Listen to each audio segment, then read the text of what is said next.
World-renowned American crime writer Lawrence Block was recently in Beijing promoting his work, which is available in Chinese.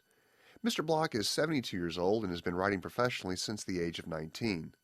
His work has been translated in several different languages and can be found all over the world. At the end of his one-week visit in the nation's capital, Mr. Block gave a talk at Trend's bookstore, located in the place in the heart of Chaoyang District in Beijing. The event was moderated by famous Chinese scholars He Ping, who is a columnist and critic, along with the well-regarded detective novel critic who writes under the name Jian. Mr. Block's wife, Lynn Block, was also in attendance. The two have been married since the early 1980s and have traveled extensively together all over the world. The bookstore was crowded with Mr. Block's Chinese fans. During the discussion, the famous writer discussed a variety of things about writing and the creative process behind it. He also discussed the characters he's created over the years and how he keeps them going. Writing dialogue is one of the things that I most enjoy and that comes most naturally to me. When I am writing a scene of dialogue, I can hear in my imagination the characters talking to each other. When I write dialogue, I want it to be natural. But for dialogue to be natural on the page, it has to be a little different from simply transcribing a tape recording. Mr. Block is probably best known for his P.I. Matthew Scudder and Gentleman Burglar Bernie Rodenbar series, both of which are set in New York City. He talked at length about both characters during Saturday's event. The case is a sideshow, or an adjustment to his temperament or mood. So how do you strike the balance between providing us with a good case story and at the same time writing about Matthew and his whole redemption process? That's a good question. It is certainly a delicate balance. I think I am probably interested more in the characters than in the plot, as a general rule.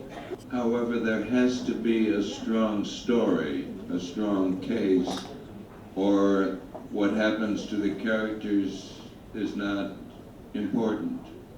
After the discussion, Mr. Block signed copies of his books, as his fans waited in line just to get a chance to meet the famous writer and say a few words with him. Some fans even had more than just one book by the author, which is further evidence of how popular he is here in China. Mr. Block is also a screenwriter and worked with Chinese director Wong Kar-wai on the film My Blueberry Nights. The film was Wong Kar-wai's first English-language film, and the director chose Mr. Block because he's been a long-standing fan of his writing. The film was released in 2007 and featured Jude Law, Natalie Portman, singer Norah Jones, David Strathairn, and Frankie Faison. After Saturday's discussion and book signing, Mr. Block participated in an exclusive interview with CRI's very own Lance Crayon. During the interview, the crime writer talked about traveling, writing, and what it was like working with one of China's most acclaimed filmmakers. Hi, my name is Lance Crayon with China Radio International, and today I'm here in Beijing with visiting American writer Lawrence Block. How are you, sir? I'm great. It's great to be here. Yeah. You know, I was wondering, I know you do a lot of traveling. Is this your first time to Beijing or China? No, I was in Beijing briefly in 1992. Wow. My wife and I were on a trip to along the Southern Silk Road to Kashgar. So it started in Beijing, and we flew into and out of Beijing. But we were only here for a couple of days, and it was a vastly different city then. What were some of the what are some of the differences that you've noticed going back to '92 to obviously today? I mean, is there anything striking that you've noticed as far as change is concerned? Well, the change in the traffic is certainly striking. It was mostly bicycles when we were here, and now it seems as though about 40% of the world's automobiles were in the street this afternoon.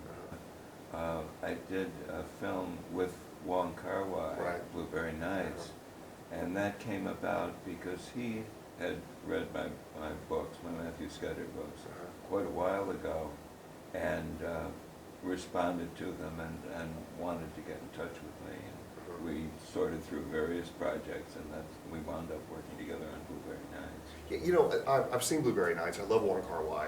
I think I've seen almost all of his films, and I watched it again last night. You know, I remember when it first came out, and it's really kind of as far as your name and your writing style, and what you've done with your novels, I mean, I don't know if I want to use the word a departure, but it's definitely, it's not, first of all, it's not a murder mystery. No. It's not, it's not a detective story. It's not a gentleman, bandit, a gentleman burglar type story at all. I mean, it's if anything, for me and what I got out of it, it's just sort of a great portrait of the American landscape regarding, loneliness and a lack of companionship. So through Wong Kar-wai reading your work and then wanting you to co-write the screenplay with him, like, was that the original idea when you sat down to write the script, or did something? Well, it started with an 8-minute film he had made quite a few years ago, in which the basic frame of the story is there, but they never get out of the cafe. It's just a scene with the girl, the Nora Jones figure, and the Jude Law figure. And he wanted to use that as a point of departure and have the girl decide that rather than cross the street and confront her boyfriend, she would go around the country. And this picaresque tale was the result of that. And it was really his storyline. And, I would develop episodes which sometimes lost a little in the translation, so to speak. But he had very strong ideas about what he wanted the story to be. So it's really his story on the screen. There's a fair amount of my work there. It was interesting because he has never worked with a script before. Outside of one maybe with 2 pages with some notes on them, and it was an interesting experience. He makes such beautiful films. Oh, I know, yeah. They're visually spectacular. And I can certainly see why any actor would want to be in a film of this, because he makes them look like gods and goddesses. Sure. They look great. Sure. What are some other, films? I mean, are you working on anything now, or do you have anything coming up, film-wise or maybe television related? Nothing in film or TV. Every once in a while something gets optioned, but you know the business. Then that's the last that you hear of it. Sure. I have a book coming out in May in the Matthew Scudder series called A Drop of the Hard Stuff, which New Star will be bringing out. And I have another book called Getting Off, sort of a departure, very erotic and violent novel that'll be coming out in September in the States. And mostly my focus has been on print. I haven't done that much film over the years, though I enjoy it when I do it, but the nature of the business is such that you can work a long time on something that winds up on the shelf and doesn't get shot, and that's just frustrating. Sure. No, I really started before I was old enough to know better.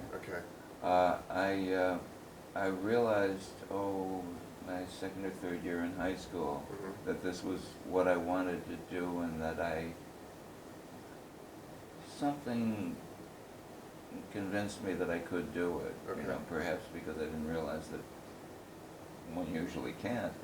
And I started writing professionally in my late teens, and haven't really done anything else. So for someone who is not familiar with your work, what book would you recommend for someone who wants to get started with Lawrence Block?